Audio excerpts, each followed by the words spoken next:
예, 서두에 인사를 못 드렸는데 여러분들이 기도해 주셔서 우리 중국팀 무사히 사역을 잘 마무리하고 오늘 새벽에 도착했습니다. 아까 광고한 것처럼 정리하고 씻고 그랬으면 아마 새벽 3시 넘어서 잤을 거예요. 그래서 대학부에 온 이들을 여러분들이 격려해 주시고 오늘 졸아도 괜찮아 얘들아. 자도 되고 저도 설교하다 졸 수 있어요. 그러면 여러분들이 그냥 자연스럽게 그냥 상상하시면 됩니다. 다음 내용을. 오늘 우리 본문은 사사기 이후에 사무엘이라고 하는 선지자가 이제 등장하는 과정의 어떤 과도기입니다. 사사기와 왕정 사이에 사무엘이 있습니다. 사무엘이라는 선지자가 사사시대와 왕정 사이에서 이제 사사시대의 어떤 사사들은 항상 고절을 반복했던 것 같아요. 그런데 이제 선지자가 하나님의 말씀을 가지고 그 나라를 통치하는, 그래서 사사의 연장이라고도 볼 수 있고요. 또 그와 더불어서 이후에 이루어질 참된 어떤 대리 통치자를 바라보는 어떤 그 시작이라고도 볼 수 있습니다. 자, 이때 어떤 일이 있었는가 하는 것이 1장부터 4장, 5장, 6장 이렇게 쭉 이런 기술이 되고 있습니다. 자, 1절에 보시면은 오늘 이 사건은 이스라엘과 블레셋 간의 전쟁 이야기입니다. 블레셋과 이스라엘은 거의 다윗 왕 때까지 계속해서 어떤 그 정말 라이벌과 같은 이스라엘을 끊임없이 괴롭혔던 해안지대에 거주하였던 5 도시 부족의 연합체입니다. 이 블레셋이 계속 이스라엘을 괴롭혔고 또 어떤 시기에는 이스라엘을 압제하면서 통치하기까지 합니다. 자, 이때 이스라엘과 블레셋의 전쟁 상황이 지금 우리가 읽고 있는 이 본문입니다. 1절에 보시면은 이스라엘은 에베네셀 곁에 진치고 블레셋 사람들은 아벡에 진을 쳤습니다. 자, 이제 전쟁을 하려고 대치한 상황이죠. 자, 전쟁을 하려고 대치를 하고 2절에 전열을 벌이고 둘이 싸우다가 이스라엘이 블레셋 사람들 앞에서 전쟁에 집니다. 그리고 그 전쟁에서 죽임을 당한 군사가 대략 4,000명 가량이 됩니다. 4,000명 가량이 죽었다면은 여러분 큰 패전입니다. 뼈아픈 패전이죠. 많은 사람이 죽었던 것이죠. 자, 그리고 나서 3절에서 이스라엘이 냉철하게 원인을 분석하기 시작합니다. 자, 어떤 이유 때문에 우리가 졌는가? 이 분석을 하는 사람들은 이스라엘의 장로들, 그러니까 쉽게 말하면은 연로한 지도자들입니다. 이스라엘의 역사를 아는 연로한 지도자들이 자, 이 패배의 원인이 무엇인가 하는 것을 분석한 내용이 4장 3절입니다. 원인을 분석하고 원인에 대한 대책을 세운 것이죠. 자, 여호와께서 어찌하여 우리에게 오늘 블레셋 사람들 앞에 패하게 하셨는고? 여호와의 언약궤를 실로에서 우리에게로 가져다가 우리 중에 있게 하여 그것으로 우리 원수들의 손에서 구원하게 하자. 자, 여러분, 사실 이 본문의 4장 3절에는 어찌하여 패하게 하셨는가 하는 문제 제기가 있고요. 결론이 바로 나왔습니다. 결론은 뭡니까? 자, 언약궤를 가져다가 싸우게 하자. 언약궤를 가져다가 우리 중에 두자가 결론입니다. 자, 문제 제기가 있고 결론이 있는데 사실 그 속에서 분석한 핵심적인 내용은 빠져 있어요. 자, 그러면 우리가 지게 된 원인은 무엇이냐? 결론을 보면 됩니다. 왜 졌는가? 하나님께서 우리 가운데 거하지 않으셨다는 거예요. 하나님께서 우리 가운데 거하지 않았기 때문에 우리가 졌다. 자, 그러면은 이들의 결론은 뭡니까? 아주 단순하죠. 하나님이 우리 가운데 있게 하자는 거예요. 하나님께서 우리 가운데 거하시게 하자.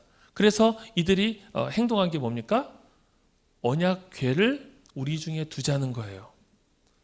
언약궤가 뭡니까? 하나님의 임재의 상징. 언약궤가 있는 것은 곧 하나님께서 거하시는 것.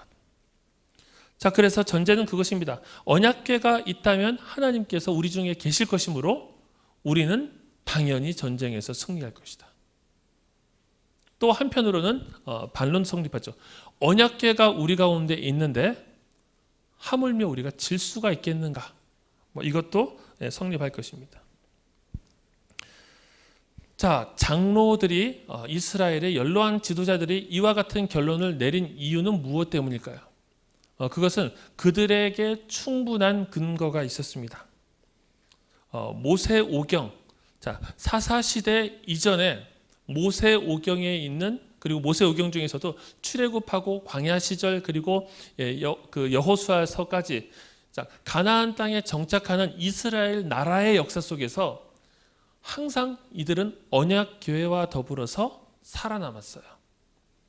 언약궤와 더불어서 승리했고요. 언약궤와 더불어서 난관을 이겨냈습니다.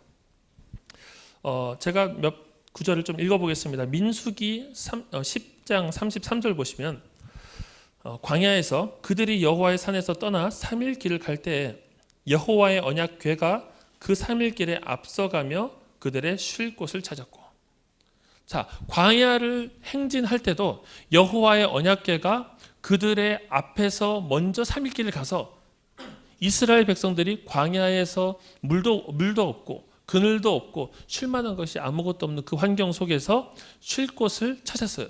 무엇이 찾았습니까? 언약궤가 먼저 가서. 아까 얘기했죠. 언약궤 하나님의 임재의 상징. 하나님께서 먼저 그들의 쉴 곳을 찾아주신 거예요. 자, 그리고 여호수아서 3장을 보시면요. 자, 가나안을 정복하러 이제 민수기와 신명기와 이 출애굽기 전체를 통해 가지고 이스라엘 백성들이 광야 40년 유랑을 마치고, 그리고 이제는 요단 동편에서 서편으로 이제 진입하는, 가나안 땅으로 진입하는 그 순간에 이들에게 있는 한 가지 난제가 요단강의 범람이었어요. 요단강이 평상시에는 야트막한 강이지만 그 시기에 많이 넘치는 그 시기. 자, 이것을 넘어가야 됩니다. 그때 어떤 식으로 하나님께서 일하시냐면요. 여호수아 3장 14절부터 17절 한번 찾아보실까요? 여호수아서 3장 14절부터 17절.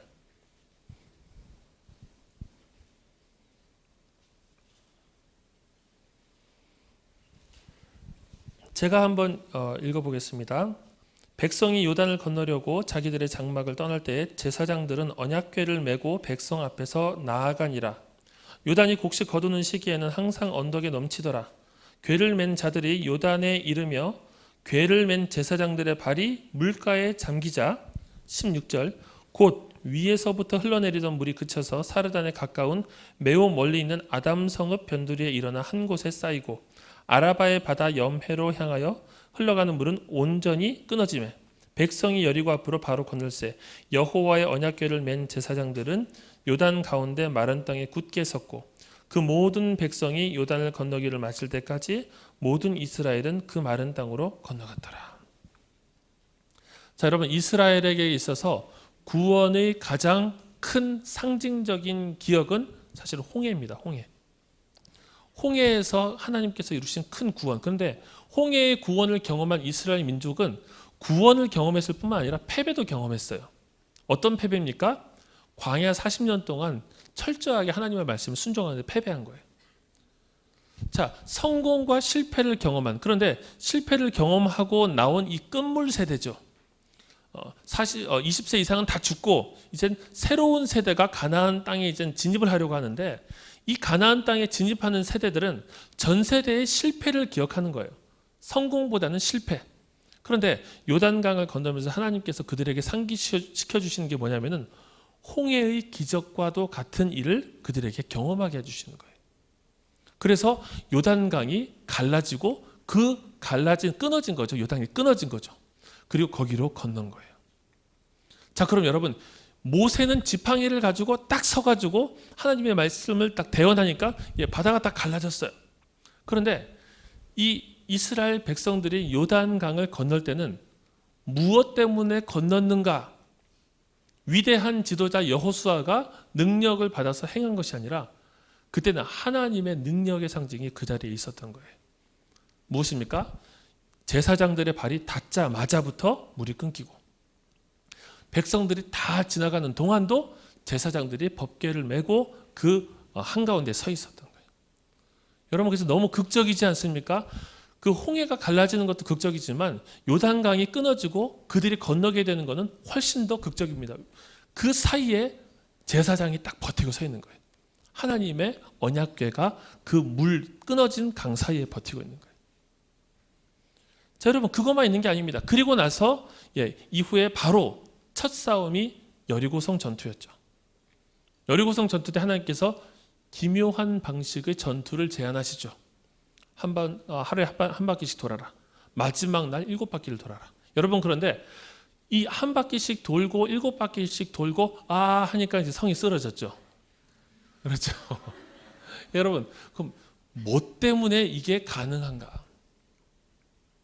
여러분, 7바퀴를 6일 동안 한 바퀴씩 돌고 마지막 날 7바퀴를 돌 때 항상 그 진 한가운데는 하나님의 언약궤가 같이 돌았어요. 하나님께서 그들의 백성 가운데 임재하시고 같이 성을 도신 거예요. 여러분, 그래서 하나님께서 언약궤와 더불어서 제사장과 함께 언약궤가 있는 그들의 어떤 이 광야 가나안 정복 일지는 항상 승리의 일정이었던 거예요. 하나님께서 우리와 함께 하시면 승리한다. 여러분, 그래서 이 블레셋과의 전쟁에서 4,000명이 죽었어요.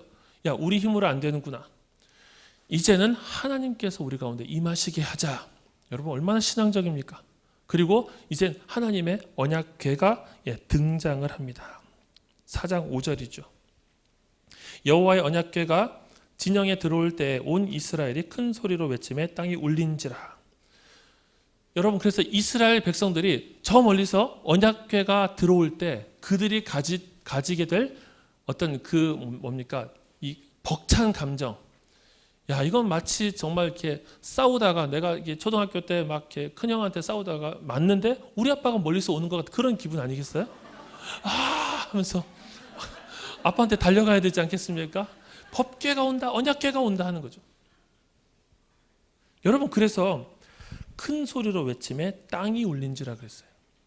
자, 블레셋 사람들은 승리하고 두 번째 전쟁을 통해서 얘들 완전히 이젠 쓸자 이렇게 생각했겠죠. 자, 그런데 갑자기 반대편 진영에서 와 하면서 막 땅이 들썩거리는 거예요. 무슨 일인지 알아봤겠지요. 4장 7절 블레셋 사람들이 두려워하여 이르되 신이 진영에 이르렀도다. 아주 정확한 분석이에요. 신이 진영에 이르렀다. 이스라엘도 똑같이 이해한 겁니다. 하나님이 우리 가운데 오셨다. 블레셋 사람들도 신이 진영에 이르렀다. 자, 이제는 이스라엘이 정말로 멋있게 전세를 역전해서 승리하는 일만 남았어요. 여러분, 그런데 생각지도 못했던 방식으로 스토리가 전개되는 겁니다. 블레셋 사람들이 우리 더 힘내자 이랬더니 걔들이 이겨버린 거예요.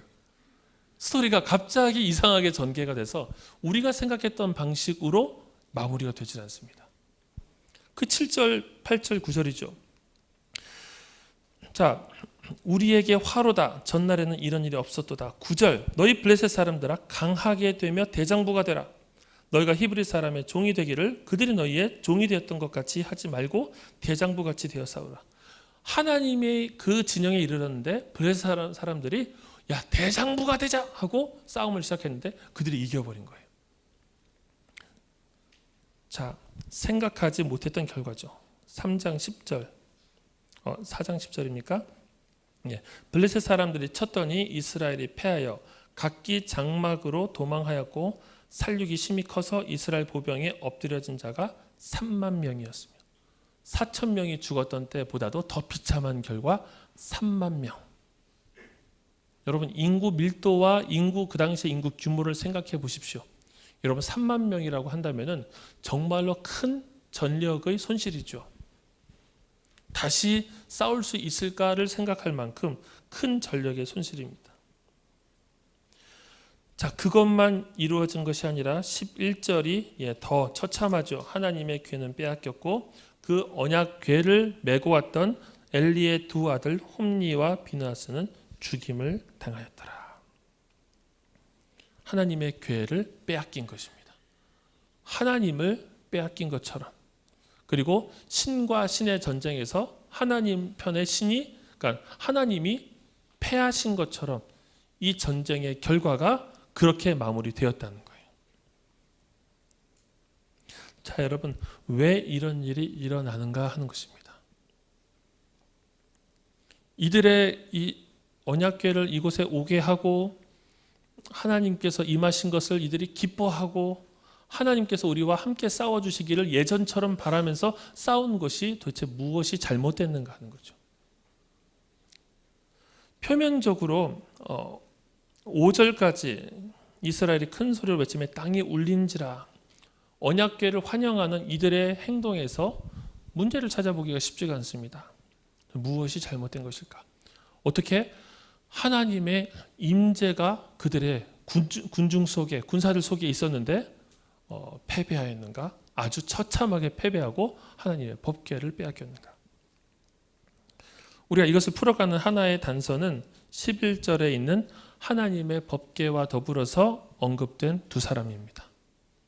누가 함께 죽었습니까? 홈니와 비느하스가 죽임을 당했습니다. 여러 사람들, 4만 명이 죽었잖아요. 3만 명이 죽었잖아요. 3만 명의 죽은 이름은 사실 언급되지 않았어요. 이 3만 명의 죽음을 알 수 있는 단서는 두 명이었습니다. 홈니와 비느하스. 이 홈니와 비느하스는 4절에도 언급이 되죠. 자, 백성이 실로에서 사람을 보내어 그룹 사이에 계신 만군의 여호와의 언약궤를 거기서 가져왔고 엘리의 두 아들 홈니와 비느하스는 하나님의 언약궤와 함께 거기에 있었더라. 자, 언약궤를 가지고 올 때 언약궤 옆에 있었던 사람이 홈니와 비느하스. 그래서 이 처참한 패배의 실마리를 풀 단서는 홈니와 비느하스에게 있습니다. 홈니와 비느하스는 계속해서 앞에서부터 언급되어 왔던 사람입니다. 어디서부터 언급됐습니까? 사무엘상 1장부터 언급이 됩니다. 자, 1장 3절로 한번 우리 가보실까요? 몇 페이지를 앞으로 넘겨서 사무엘상 1장 3절 봅시다.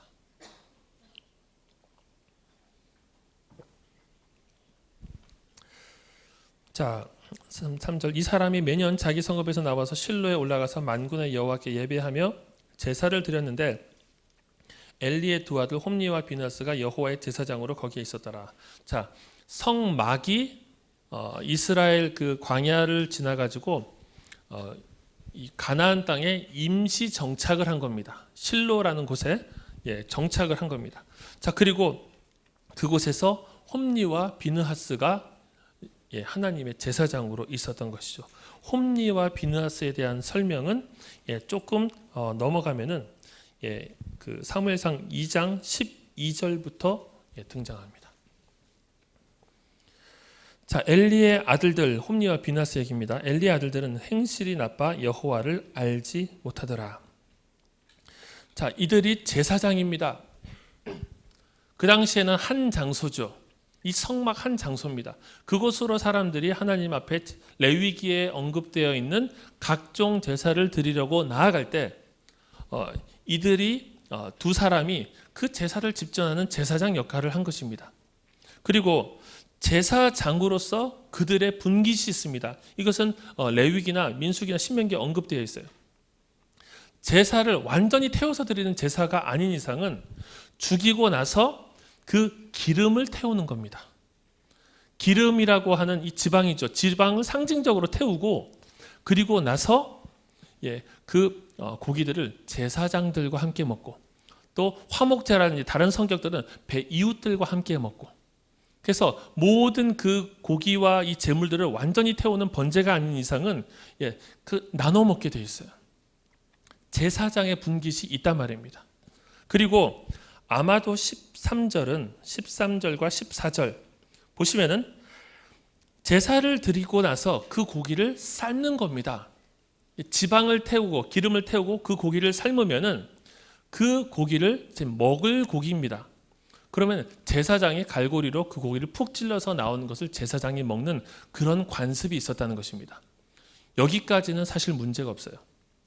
그렇게 뭐 제사장이 선택을 할 수도 있고 우연히 찔려서 나온 것을 제사장이 먹는 것, 거기 그 자체는 문제가 아닙니다. 그런데 자, 중요한 것은 이들이 어떻게 했냐면은 이 두 사람이 그 제사를 집전하고 그 음식, 고기를 먹는 그것에 만족하지 않고 15절에 보시면요, 기름을 태우기 전에도 제사장의 사환이 와서 제사 드리는 사람에게 이르기를 제사장에게 구워드릴 고기를 내라. 그가 내게 삶은 고기를 원하지 아니하고 날 것을 원하신다 하다가. 자, 여러분, 이게 지금 뭐냐면요, 예배의 변질이에요. 하나님께 제사하고 삶은 고기 함께 먹는 것이 일반적인 관례입니다. 그리고 제사장의 분깃은 거기서도 정해져 있어요. 제사장이 먹을 수 있단 말입니다. 여러분, 그런데 이 제사장이 어떻게 하냐면요, 기름을 태우기 전에 제사장이 고기에 집중을 하기 시작한 겁니다. 여러분, 삶은 고기가 맛있습니까? 구운 고기가 맛있습니까? 우리 기마 클리닝 데이를 다녀온 지체들 어떻게 먹었습니까? 수육해서 드셨습니까? 예, 우리가 또 구운 고기 좋지 않습니까? 기름도 붙어 있고.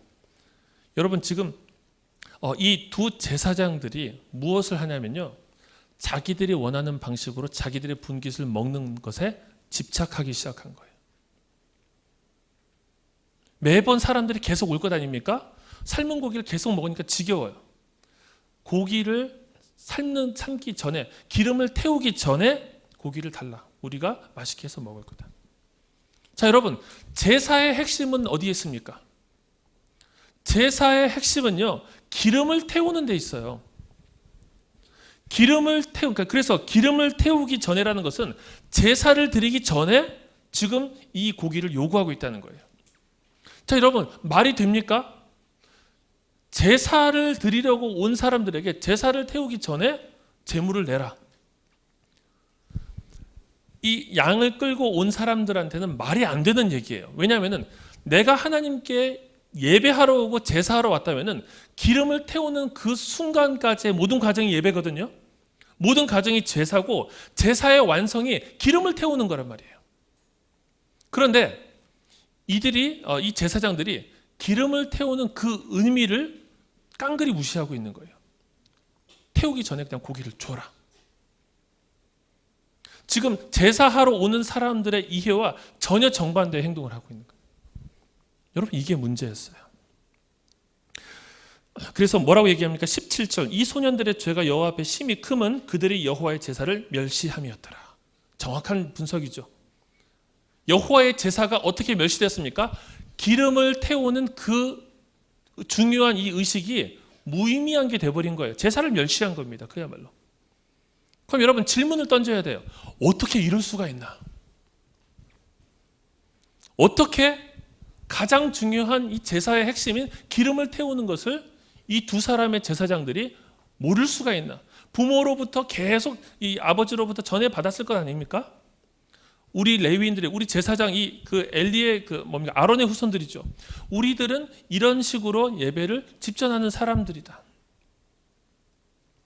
예배의 핵심은 무엇이고, 이 레위기와 민수기와 신명기에 나타나 있는 이 모세의 구전들을 계속 들었을 것이란 말이에요.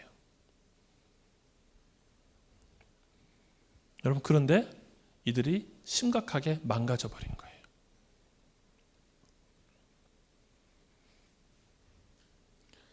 우리의 질문을 던져봐야 됩니다. 어떻게 이들이 이렇게 망가질 수가 있었나? 저는 이 말씀을 준비하면서 두렵다는 생각을 많이 했어요.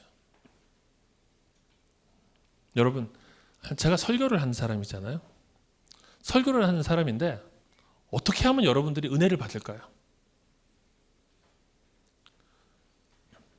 설교는 하나님의 일이다.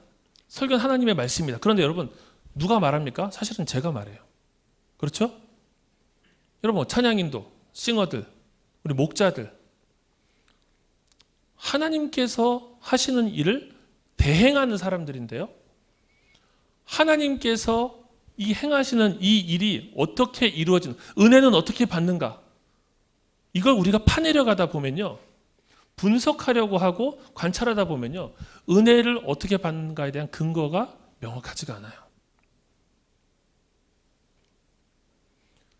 명확하지 않기 때문에 우리는 경외감을 가지고 두려운 마음으로 하는 거죠. 오늘은 내가 설교를 이렇게 준비했으니까 얘들 은혜 만땅 받을 거야. 대박 터질 거야. 여러분 뜻대로 절대로 안 됩니다. 설교 준비하다가 제가 운 날은 설교가 잘 안 돼요. 은혜 잘 못 받아요. 제가 패배감을 안고 내려간 날은 막 은혜 받았다는 카톡이 와요. 이건 저에게 하신 말씀이었어요. 저는 막 패배감을 안고 나는 왜 내가 하나님의 영광을 가렸을까? 너무 괴롭고 힘든 날은 하나님께서 그러니까 종잡을 수가 없어요. 여러분 그래서 저는 설교 잘하는 목사가 되고 싶어요. 정말로. 설교 잘하는 목사가 되고 싶고 사역도 정말 잘하는 목사가 되고 싶어요. 그런데 잘 모르겠습니다. 어떻게 하면 설교가 정말 잘 되는 건지. 그래서 그냥 열심히 할 뿐입니다. 왜 목사님 설교가 이렇습니까? 어쩔 수 없어요. 더 이상 안 돼요. 이게 잘 안 됩니다. 그거 어떻게 해요? 돌아다니지 마세요. 이래도 어쩔 수가 없어요.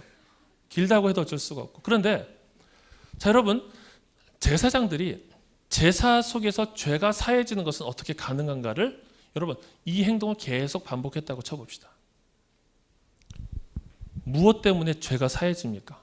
여러분 기름을 태우면 그 연기가 신비한 어떤 뭘 일으킵니까? 아우라가 있습니까? 기름 태울 때와 나무를 태울 때와 똑같은 방식이죠. 이 일을 계속 반복하면서 이 의식과 하나님의 명령 속에 담겨있는 하나님의 뜻과 이 전체의 의미를 그들이 경외감으로 받아들이지 않으면요 사실은 얼마든지 이 행동 하나를 다 떼어가지고 분석할 수 있다는 거예요. 여러분 이게 뭔지 아십니까? 하나님의 일을 주도적으로 나서서 진행하는 사람들이 망가지는 이유예요. 제가 아까 두렵다 그랬잖아요. 망가지는 이유입니다. 여러분 이렇게 나서서 은혜를 어떤 전달하는 전달자, 은혜의 통로가 되는 사람들 있잖아요. 하나님의 은혜를 어떤 방식으로든지 이렇게 나타내고 드러내는 사람들, 전달하는 사람들. 어느 시점에 하나님의 도우심이 아니어도 내가 만들어낼 수 있는 거예요. 그래서 정말 우리가 교회를 생각하지 않고 상정하지 않고 콘서트장을 간다고 합시다. 혹은 클럽에서 DJ가 그 곡을 춤춘 사람들 곡을 배열한다고 합시다. 여러분 능숙한 DJ라고 한다면은 어떻게 하면은 어떻게 감정을 고조시키면은 이 춤추러 온 사람들이 이 클럽에 온 사람들이 마지막 판에 열광하게 되는지 알지 않겠습니까? 다양한 보조 장치를 통해 가지고 이들을 열광하게 만들 수 있지 않겠어요? 여러분 비슷한 일이 우리 안에 일어나지 말란 법이 없죠. 내가 어떤 표정을 짓고 어떤 말을 하고 어떤 식으로 음악을 깔고 막 불을 끄고 이렇게 하면은 그래 애들이 막 울더라. 옆에 애들이 울면 또 따라 울더라. 얼마든지 가능하지 않겠냐는 거예요. 그러다가 이 엘리의 두 제사장들은 기름을 태우는 게 굳이 의미가 있나? 그냥 고기를 맛있게 먹는 게 좋겠다. 아주 기계적으로 그 예배를 집전하는 사무적인 사람들이 된 거죠. 그래서 그들이 망가졌습니다. 17절에서 여호와의 제사를 멸시한 그들이 22절에 보시면은 회막문에서 수종드는 여인들과 동침하기까지 합니다. 이 회막, 하나님의 성막에서 수종드는 여인들과 동침하는 것을 두려워하지 않는 거예요. 성막을 욕되게 하는 것을 두려워하지 않는 거예요. 이것은 지극히 당연한 귀결입니다. 왜 그렇습니까? 이들이 이 제사 행위 속에서 하나님의 일하심을 발견할 수가 없었기 때문에 앞에 얘기했었죠. 2장 12절 여호와를 알지 못하더라. 하나님이 어떠한 분이신지 하나님이 어떻게 일하시는지를 그들의 인식 속에서 발견할 수가 없는 거예요. 그때부터 성속의 이원론이 허물어지면서 속이 전체를 지배하는 겁니다. 성이 전체를 지배하는 것이 거룩함이 전체를 지배하는 것이 아니라 속됨이 전체를 지배하는 거예요.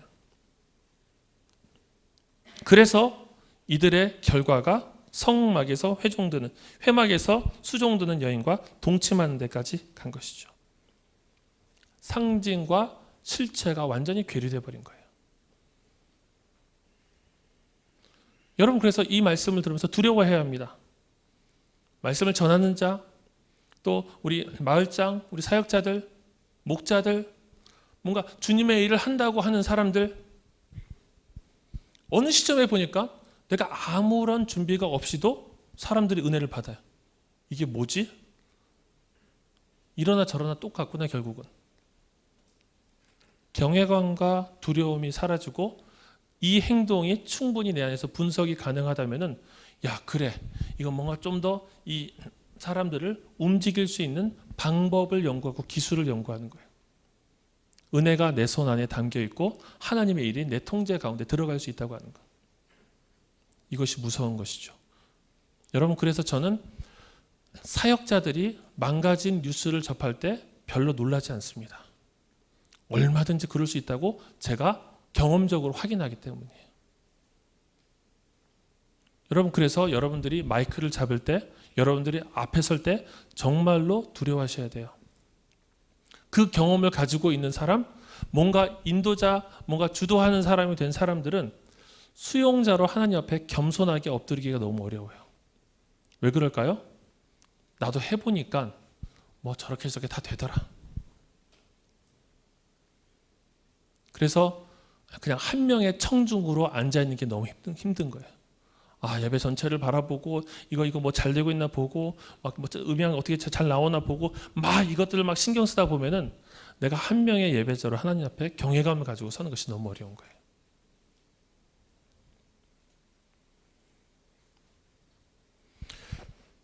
자, 여러분, 이 핵심을 정확하게 간파한 사람이 있었습니다. 이 핵심을 정확하게 간파한 사람은 비느하스의 아내였습니다. 사무엘상 4장 19절부터 22절을 봅시다. 4장 19절부터 29절. 자, 전쟁에 졌습니다. 예, 법궤도 빼앗겼습니다. 엘리의 두 아들들이 죽었습니다. 자, 그러자 그의 며느리, 엘리의 며느리인 비느하스, 엘리도 죽었죠. 소식을 듣고. 그의 며느리인 비느하스의 아내가 임신하여 해산 때가 가까웠더니 하나님의 궤를 빼앗긴 것과 그의 시아버지와 남편이 죽은 소식을 듣고 갑자기 아파서 몸을 굽으려 해산하고 죽어갈 때 곁에 서 있던 여인들이 그에게 이르되 두려워하지 말라, 내가 아들을 낳았다 하되 그가 대답하지도 아니하고 관념하지도 아니하고 이르기를 영광이 이스라엘에서 떠났다 하고. 아들을 낳았습니다. 그 당시에는 아들이 중요했겠죠. 아들을 낳았습니다. 그것이 전혀 이 여인에게 위로가 되지 않는 거예요. 왜 그렇습니까? 영광이 이스라엘에서 떠났기 때문에. 이 여인이 정확하게 본질을 간파한 거예요. 지금 이 사건은 무슨 사건이냐? 내 남편이 죽고 내 아버지가 죽고, 비느하스, 홈리와 비느하스를 순서대로 부른다면은 비느하스의 형이 죽고, 일가족의 남자들이, 시댁의 남자들이 다 죽은 거잖아요. 이 사건의 본질은 무엇인가? 영광이 떠난 것이다. 이 여인이 이 사건의 본질을 간파하고 있는 거예요.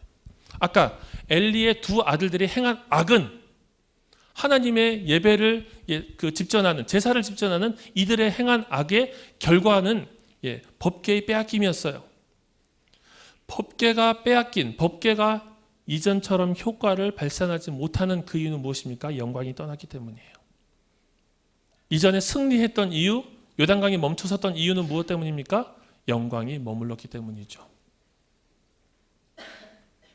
홈리와 비느하스는 하나님의 영광이 머물 수 없었던 그 시대상을 상징적으로 보여주는 사람들이었습니다. 두 사람의 비행이 아니었던 거예요. 영광이 이스라엘에서 떠났다. 영광이 떠난 그 이후에 법궤는 효과가 없습니다. 법궤는 부적이 아닙니다. 여러분, 이제 그 이야기를 한번 우리 쪽으로 가져와 봅시다. 교회들이 이렇게 큰 교회들이 많고 뭐 정치계든지 어딜 가나 그리스도인들이 참 많은 이 우리나라가, 이 민족이 하나님의 영광을 충분하게 담고 있다고 여러분들이 느껴지십니까? 젊은 여러분들의 친구들이 야, 나도 하나님을 좀 믿고 싶다. 나도 교회 한번 가보고 싶다. 여러분, 그 정서가 훨씬 많습니까? 교회의 영광이라고 할 것이 우리 안에서 확인되고 있습니까? 비참하게도 제가 여러 뉴스들을 통해서 확인하는 것, 그리고 직접 신촌에 가서 사람들을 만나면서 확인하는 것, 이런 사람들은 교회를 더 이상 우러러 보지 않습니다. 모르긴 몰라도 그들이 하나님의 신을 품고 사는 사람들처럼 여기지 않아요. 홈리와 비느하스의 문제입니까? 목회자들의 몇 명의 목회자들의 문제입니까? 여러분, 조금 더 확대해 볼까요? 성도들이 소비하기 원하는 것을 목회자가 종종 만들어냅니다. 목회자는 성도들의 소비의 취향을 끌어가기도 하지만 때때로는 성도들이 원하는 것을 목회자가 만들어내기도 해요. 홈리와 비느하스는 그래서 당시의 이스라엘의 전체의 상징이었던 것이고, 여러분, 지금도 마찬가지입니다. 왜 이렇게 목회자들이 무너지고 왜 이렇게 한국교회가 안 좋은 소식으로만 뉴스에 날까? 그래, 목회자들을 잘 교육해야 되겠다. 여러분, 그것이 대안이 아니라는 거예요. 교회에 하나님의 영광이 머물러 있는가? 나는 하나님의 영광을 두려워하고 그 임재를 사모하면서 신앙생활하고 있는가? 아니면은 신앙적인 취향을 소비하는 사람인가?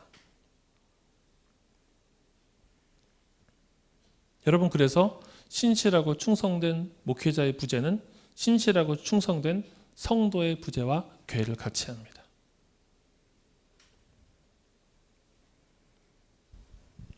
상징적인 이스라엘의 상태를 통해서 저는 여러분들이 지금 이 시대의 한국교회를 볼 수 있기를 바라요. 그리고 한국교회와 더불어서 우리 공동체는 그 은혜를 담지하고 있는가? 하나님께서 당신의 영광으로 이 가운데 머물러 계시는가? 여러분들이 주일날 오는 이 행동을 수동적으로 그래 와서 왔다가 모임하고 가고 왔다가 모임하고 가고, 이 수동적인 반복 속에서 하나님의 뜻과 매일의 삶에서 나에게 요구하시는 것과 하나님의 성도의 본분과 교회란 어떠함과 기독교적인 가치 본질은 무엇인가, 그것을 가지고 내 삶 속에서 한 명의 내가 성경 전체의 가르침을 붙잡은 사람이 돼서 마치 예수 그리스도께서 이 땅에 거하시는 것처럼 그분의 가르침을 제대로 받은 제자가 어떻게 그것을 드러낼 것인가, 이것을 여러분들이 1대1로 여러분 개개인들이 고민하지 않는다면 우리는 숫자가 우리를 대변한다고 얘기하는 사람들이에요. 무서운 얘기죠. 여러분, 그런 생각 해보셨습니까? 제가 세례 받는 친구들한테 그런 얘기 종종 하죠. 세례를 받는다는 것은 그리스도를 내 삶 속에 구주로 모시고 이젠 다시는 죄를 안 지을 것처럼 살아가는 사람들이다. 기독교적인 그 진리가 무엇을 의미하는지를 내가 알고 이제는 내 삶으로 그것을 반영하기로 결심한 사람들이다. 그렇게 여러분들이 세례를 받을 수도 있고요. 세례를 받으면은 뭔가 구원을 받는 것 같고 더 느낌이 좋고 의식이 되니까 세례를 소비할 수도 있다는 거예요. 세례가 소비될진데 예배는 소비되지 않겠습니까? 내가 이 자리에 나와서 그래도 시험 기간에 혹은 내가 내 인생의 진로 하나님께서 열심히 구하고 수련회도 소비되지 않겠습니까? 한방. 야, 나 이거 정말 간절한 기도 제목이 있는데 이번 수련회 때 하나님께서 확 뚫어주셨으면, 진짜 하나님께서 한방 날려주셨으면. 소비하는 거예요.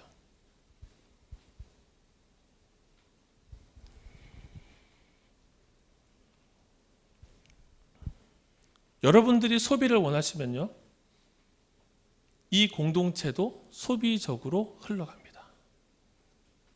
성도들이 소비할 거리를 찾고 내 마음이 예배 나오면 좀 더 즐거웠으면 좋겠고 위로받았으면 좋겠고, 여러분 설교도 그 방향으로 갈 거예요.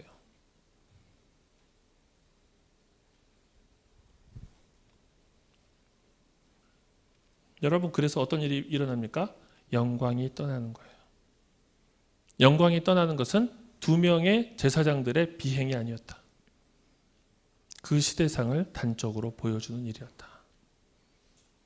여러분, 그래서 뉴스에 오르락내리락하는 수많은 교회와 목사들의 비행은 어떻게 저런 사람이 있을까로 보시면 안 됩니다. 그 사건 하나가 내가 속한 우리 이 교회를 설명하는 것으로 받아들여야 돼요. 도대체 어떻게 회복될 수 있을까? 도대체 어떻게 살아날 수 있을까?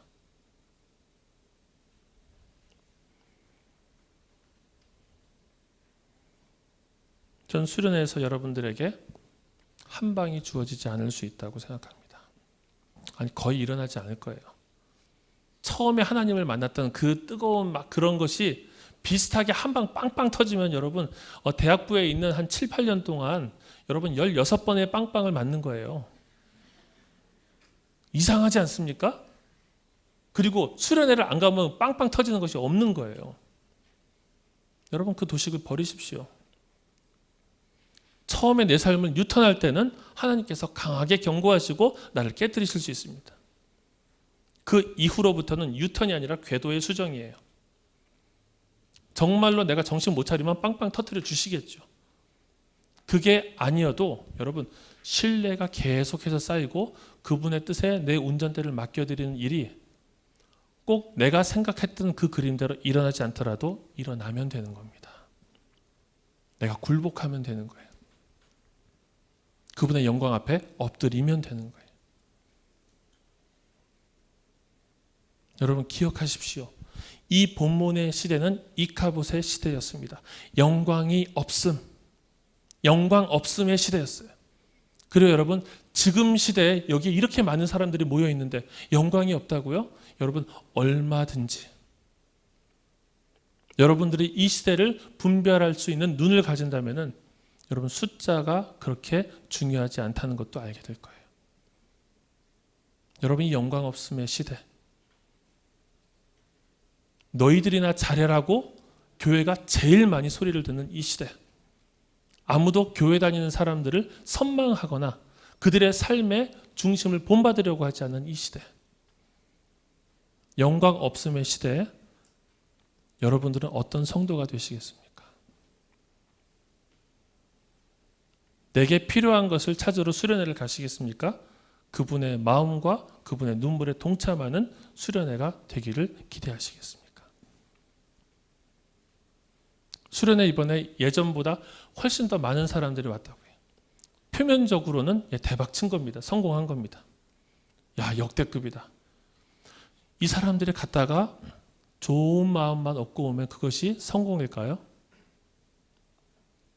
막 교회들이 막 크게 부흥하는데 그 안에서 정말로 기독교적인 가치, 그리스도의 가르침, 제자도의 본질이 정말로 일어나고 있느냐는 거예요. 여러분, 그래서 그것이 성공을 가늠하는 것이 아니죠. 돌아와서 여러분들이 어떻게 하나님께 엎드리는 사람이 될 것인가? 어떻게 하나님의 영광에 압도되는 사람이 될 것인가? 설교하는 사람, 가르치는 사람, 목자들, 마을장, 간사, 전도사, 인도자, 싱어, 악기 연주하는 사람들, 국장들, 모든 섬긴다고 하는 사람들이 하나님 앞에서 그 일들을 감당하고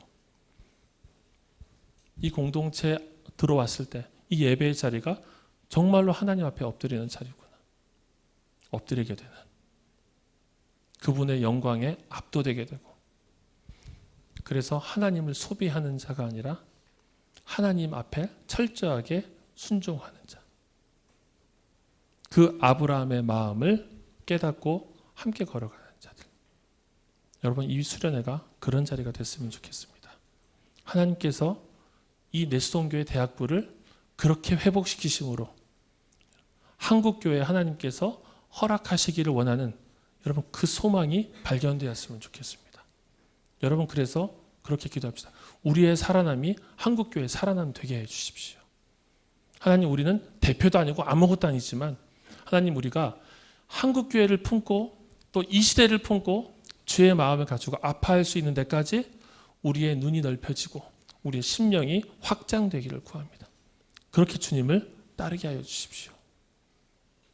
그런 수련회가 됐으면 좋겠습니다. 우리 조용히 한번 기도합시다. 우리 조용히 한번 기도할 때 들은 말씀을 생각하면서 하나님, 주님께서 그 은혜 주십시오.